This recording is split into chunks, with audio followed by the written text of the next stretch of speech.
எஸ்ஐஆர்னு சொல்லப்படுற சிறப்பு திருத்த வாக்காளர் பட்டியல் வெளியிட்டாங்க. இந்த பட்டியல் வெளியிட்டதுல இருந்தே எதிர்க்கட்சிகளான காங்கிரஸிடமிருந்து கடும் எதிர்ப்புகள் கிளம்பி இருக்கு. இந்த பட்டியல்ல என்னதான் சார் பிரச்சனை? இந்த பட்டியல் பாத்தீங்கன்னா முழுக்க ஃப்ராடு பட்டியல் இருக்கு. இவங்க நோக்கமே என்னன்னா election fraud, EVM fraud, election திருட்டு, இவிஎம் டேம்பரிங் இது பண்றது அவங்க நோக்கம். போறாங்க மக்களை ஏமாத்தி எலெக்ஷன் திருட போறாங்க. எலக்ட்ரானிக் ஓட்டிங் மிஷின் மேல நம்பிக்கை கிடையாது madam. Fraud electronic voting machine Congress பண்ணுச்சுன்னா அது வேற. காங்கிரஸ் ஜிஎஸ்டி கொண்டு வந்து வேற. தப்பு பண்ணலாம், பாஜக பண்ணலாம். காங்கிரஸ் இன்னைக்கு ஆர்ஜேடி, தேஜஸ்வி யாதவ், லல்லு பிரசாத் யாதவ், இவர் நிதிஷ்குமாரே கவுத்துறதா அவங்க திட்டம் வச்சு பீகார் இவிஎம் காங்கிரஸ் ஆட்சியிலும் அதே இவிஎம் தானே இருந்துச்சு. அப்ப இவிஎம் இருந்தது வேற மேடம். பாஜக பண்றது எல்லாமே திருட்டுத்தனம். பூத் மோடி அமித்ஷாக்கில் இவிஎம் இருந்தா பூத் கேப்சர் நடக்குது. நீங்க நல்லா பாருங்க, கொல்கத்தால நடந்தது. இன்னைக்கு நம்ம கவர்னர் ஆர்.என். ரவி பீகார்ல இருந்து வர்றவன் ஃபுல்லா பிற்போக்குவாதி. இந்த ஜாதி ரீதியான பார்வை இல்ல மேடம். பீகார்ல ஒருவேளை காங்கிரஸ் வந்துட்டா இவிஎம் பேட்ல எந்த முறைகேடும் நடக்காது சொல்றீங்களா? பாப்போம். நான் சொல்றேன் நம்பிக்கை இல்லையா உங்களுக்கு? அப்படி இல்ல மேடம், எங்களுக்கு நம்பிக்கை.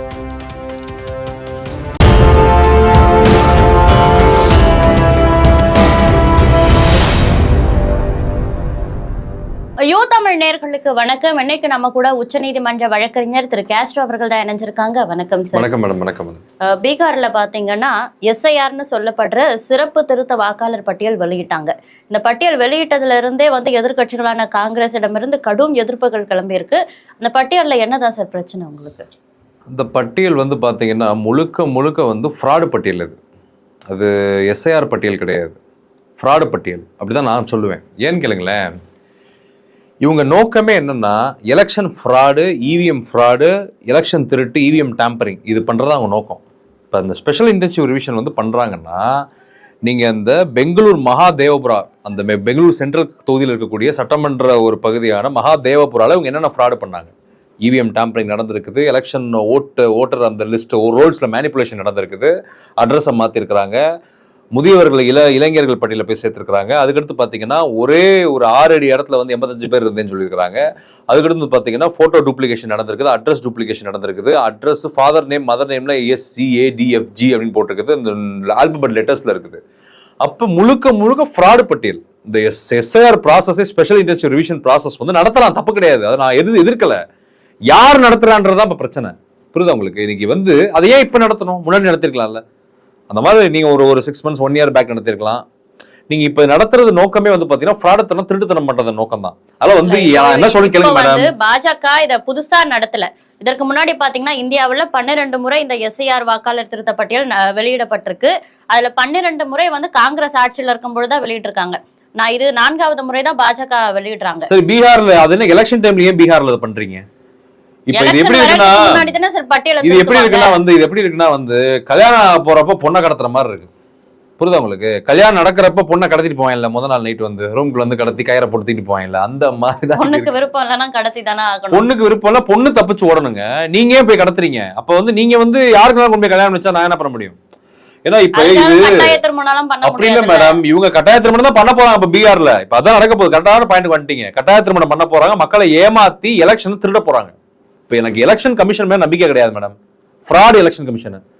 அடுத்து எலக்ட்ரானிக் ஓட்டிங் மிஷின் மேல நம்பிக்கை கிடையாது madam. Fraud electronic voting machine. அரசியல் சட்டத்தை நம்புறோம்னா அரசியல் சட்டத்தை ஒழிக்கிறதானே வந்திருக்காங்க, அழிக்கிறதானே வந்திருக்காங்க. நீங்க நம்புறீங்க? நாங்க நம்புறோம் மேடம். நாங்க நம்பி என்ன பண்றோம்? ஆட்சியாளர்கள் சரியில்லை. இன்னைக்கு இல்ல, அரசியலமைப்பு சட்டம் 324வது பிரிவு என்ன சொல்லுதுன்னா, தேர்தல் ஆணையத்திற்கு வாக்காளர் பட்டியலை திருத்தறதுக்கான அனுமதி இருக்கு. அவங்க அதுல திருத்தம் செய்யலாம். நீங்க திருத்துற நோக்கம் ஏன் இப்பயும் திருத்துறீங்க? இவ்வளவு வருஷம் என்ன புடிக்கிட்டு இருந்தீங்க நான் கேக்குறேன். இப்பயும் திருத்துறீங்க.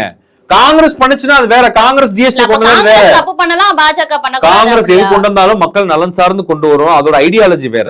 இவங்க கொண்டு வரது நோக்கம் வேற, இவங்க ஐடியாலஜி வேற. இது பாசிசம், ஏன்னா அது பாயாசம். புரியுதா உங்களுக்கு? எங்களுக்கு பாயாசம் பிரச்சனை கிடையாது, எங்களுக்கு பாசிசம் தான் பிரச்சனை. நம்ம அனில் குஞ்சு சொல்ற மாதிரி தான் அது. புரியுதா உங்களுக்கு? நீங்க தயவு செய்து புரிஞ்சுக்கோங்க. இன்னைக்கு பாஜக பீகார்ல மிகப்பெரிய தேர்தல் திருட்ட பண்ண போகுது. இன்னைக்கு ஆர்ஜேடி, தேஜஸ்வி யாதவ், லல்லு பிரசாத் யாதவ், இவர் நிதிஷ்குமாரே கவுத்துறதான் அவங்க திட்டம். நிதிஷ்குமாரே ஒழிச்சு கட்டணும். அவங்களுக்கு எந்த விதமான பாஜக அல்லாத கட்சிகள், மாநில கட்சிகள் இருக்கக்கூடாது. பீகார்ல ஆட்சி அமைக்கணும்.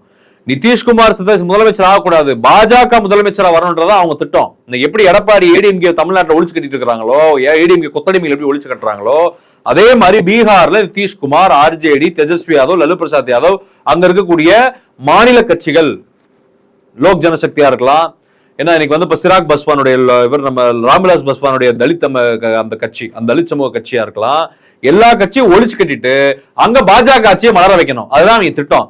அதற்கு தான் இவர்கள் வந்து சதி வலைகளை பின்னி கொண்டிருக்கிறாங்க. இவிஎம் எலெக்ஷன் கமிஷனை வச்சு பீகார் காங்கிரஸ் ஆட்சியிலும் அதே இவிஎம் தானே இருந்துச்சு. அப்ப இவிஎம் இருந்தது வேற மேடம். அப்ப வந்து ஒரு ஃபேர் எலெக்ஷன் நடந்தது காங்கிரஸ் பீரியட்ல, ஒரு வாக்குச்சீட்டு முறையில இவிஎம்லயும். ஆனா பாஜக பண்றது எல்லாமே திருட்டுத்தனம். பூத் கேப்சரிங் இவிஎம் இருக்குதுன்னா இவிஎம் யாரு கையில இருக்குன்றதுதான் பிரச்சனை. இப்ப மோடி அமித்ஷா கையில இவிஎம் இருந்தா பூத் கேப்சரிங் நடக்குது. நீங்க நல்லா பாருங்க, கொல்கத்தால நடந்தது.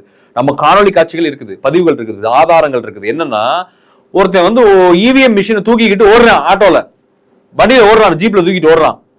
அப்ப இது எவ்வளவு பெரிய திருட்டுத்தனம் நடக்குதுன்றது டெலிபரேட்டா நடக்குது இந்த இந்தியால. ஆனா வந்து எங்களுக்கு இவிஎம் மேல, எலக்ட்ரானிக் ஓட்டிங் மிஷின் மேல, இந்த எலெக்ஷன் ஃப்ராட் எலெக்ஷன் கமிஷன் மேல நம்பிக்கை கிடையாது. எலெக்ஷன் கமிஷனர் வந்து இந்த கணேஷ்குமார் உட்கார்ந்து இன்டர்வியூ கொடுக்குறாரு. ஏன்னா அவர் எல்லாம் சொல்றதெல்லாம் பொய். அதனால வந்து ஓட் சோரி கேம்பெயின் வந்து இன்னைக்கு பீகார்ல பயங்கரமா வந்து உச்சத்துக்கு போயிருக்குது. மக்கள் ஓட் சோரி கேம்பெயின் வந்து காங்கிரஸ் இயக்கத்துடைய கேம்பெயின் கிடையாது, பீகார் மக்களுடைய கேம்பெயின் அன்னைக்கு மாறி இருக்குது. இதெல்லாம் மிகப்பெரிய தாக்கத்தை ஏற்படுத்தும்.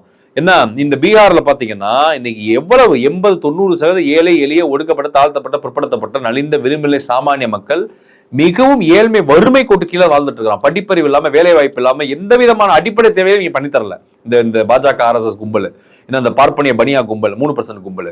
ஏன்னா அதுக்கடுத்து இன்னொரு விஷயம் பாத்தீங்கன்னா, இப்ப பீகார்ல வந்து பார்த்தா வந்தவங்க அந்த கும்பல், இந்த சர்மா கும்பல், ராஜா சர்மா கும்பல், ரங்கராஜ் பாண்டே கும்பல், அங்க இருந்து வந்து இவங்க தமிழ்நாடு பாடம் எடுத்துட்டு இருக்காங்க.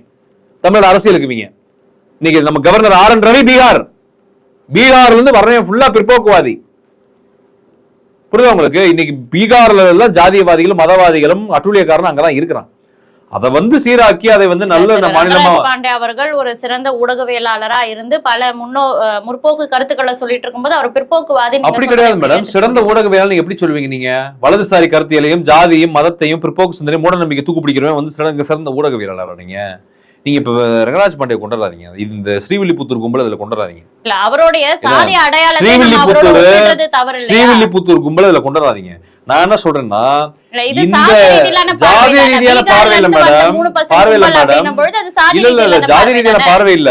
இன்னைக்கு வந்து பாத்தீங்கன்னா பீகார்ல எவ்வளவு ஜாதி ஒடுக்குமுறை இருக்குது. உயர்ந்தவன், தாழ்ந்தவன், ஏற்றத்தாழ்வு, நான் பிறப்பால உயர்ந்தவன், நீ பிறப்பால தாழ்ந்தவன், அவ்வளவு மூட நம்பிக்கை. அந்த மக்கள் அவ்வளவு கேவலமா வாழ்றான் அந்த நாட்டுல, பீகார்ல. நீ பீகார் பாட்னா போய் பாருங்க, அப்ப தெரியும் உங்களுக்கு. அவன் வந்து பாத்தீங்கன்னா உயர்ந்த சாதிக்காரன் வந்து மண் வீடு கட்டலாம், பில்டிங் கட்டலாம் அப்படின்றான். தாழ்த்தப்பட்டவன், ஒடுக்கப்பட்டவன், ஏழை மக்கள் வந்து பாத்தீங்கன்னா பூசண வீடு கூட கட்டக்கூடாது அப்படின்றது சட்டம் இருக்குதுங்க, இன்னும் அமல்படுத்தப்பட்டிருக்கு. அப்ப இந்த RN ரவி எல்லாம் வந்துகிட்டு சனாதன தர்மம் தான் உயர்ந்தது, அதுதான் பாரதத்தை உருவாக்குச்சுன்னு பேசுறாங்கல்ல. அதான் இந்த கும்பல் எல்லாமே பீகார் மக்கள் வீழ்த்த வேண்டும். அதற்கான தேர்தல் தான் அங்க நடந்துகிட்டு இருக்குது.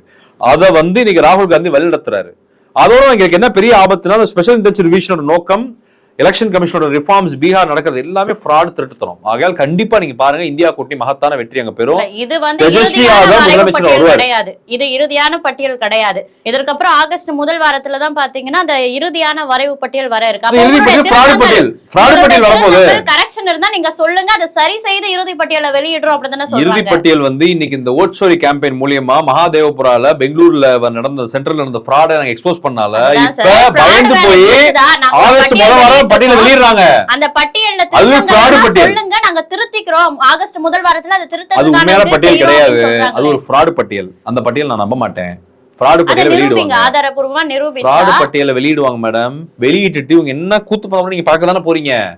வெளியிடுறாங்க, ஆனா எலெக்ஷன் அன்னைக்கு என்ன பட்டியல் மாறும் நமக்கு தெரியாது.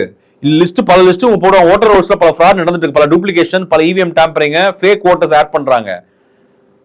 அலைவ் ஓட்டர்ஸ் தூக்குறாங்க, செத்து போயிட்டாங்கன்னு சொல்லி 65 லட்சம் பேர் தூக்கி இருக்காங்க நாடு முழுக்க. இதே ஒரு கருத்து எல்லாரும். அதுக்கு பீகார்ல இருந்து 6.5 லட்சம் ஓட்டர்ஸ் கொண்டு தமிழ்நாட்டுல சேர்க்கிறான். பெர்மனன்ட் ஓட்டர்ஸ் ஏன் சேர்க்கிறான்? இதே கருத்து தமிழ்நாட்டை அழிக்க, தமிழர்கள் தமிழ் மொழி அழிக்க, தமிழ்நாட்டை அழிக்க. இதே கருத்தை தான் எல்லாரும் சொல்றாங்க. 65.2 லட்சம் பேரை வந்து நீக்கிட்டாங்க. எதற்காக நீக்கிறாங்கன்னா மோடி ஜெயிக்கிறதுக்கு நீக்கிறாங்க. மோடியே வாரணாசி தூக்கி போயிட்டாரு, அங்கே ஃப்ராட் நடந்தா ஜெயிச்சிருக்காரு மோடி. 22 லட்சம் பேர் வந்து உயிரிழந்தவங்க, 7 லட்சம் பேர் பல இடங்கள்ல புலம்பெயர்ந்தவங்க, எல்லாமே போய். பீகார்ல இருந்து தான் செத்து போனவங்களை கூப்பிட்டு ராகுல் காந்தி டீ குடிச்சாரு.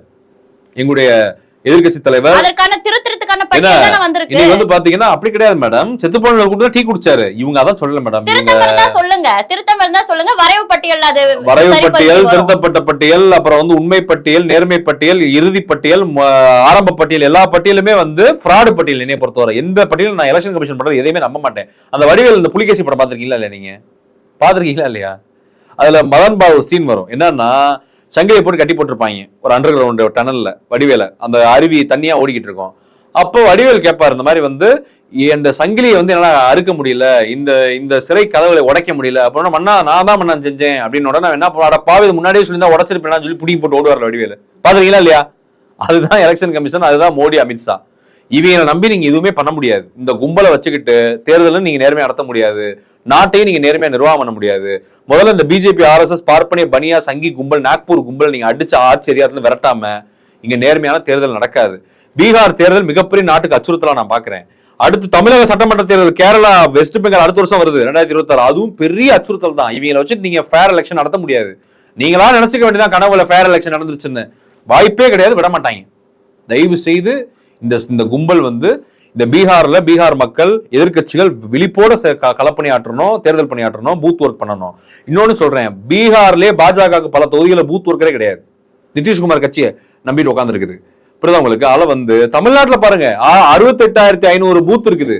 அந்த 68,500 பூத்துல 500,000 பூத்து கூட பாஜக கால் கிடையாது. ஆனா என்ன சொல்றான்? ஆட்சி அமைப்பேன்றான், நான் 3ஆவது இடத்துக்கு வந்து 2ஆவது இடத்துக்கு வந்துட்டோம்ன்றான். எல்லாமே ஃப்ராடு. இவங்க எல்லாமே வந்து பாத்தீங்கன்னா ஒரு சைக்காலஜிக்கல் செட்டப் பண்றான், ஸ்டீரியோடைப் செட் பண்றான். எப்படி தெரியுமா செட் பண்றான்? உளவியல செட் பண்றான். எப்படின்னா, நாங்க வந்து 2ஆவது இடத்துக்கு வந்துட்டோம், 3ஆவது இடத்துக்கு வந்துட்டோம், அப்படி EVMல விளையாண்டுருவாங்க. தமிழ்நாட்டுல விளையாண்டு ஜெயிச்சிருவாங்க ஒரு 50 தொகுதி. ஏங்க போன தொகுதி நாங்க போன எலெக்ஷன் 2021 நாங்க 3ஆவது இடத்துல இருந்தோம், 2024 2ஆவது இடத்துக்கு வந்தோம், இப்ப நாங்க வந்துட்டோம் 12% ஓட்டுன்றான்.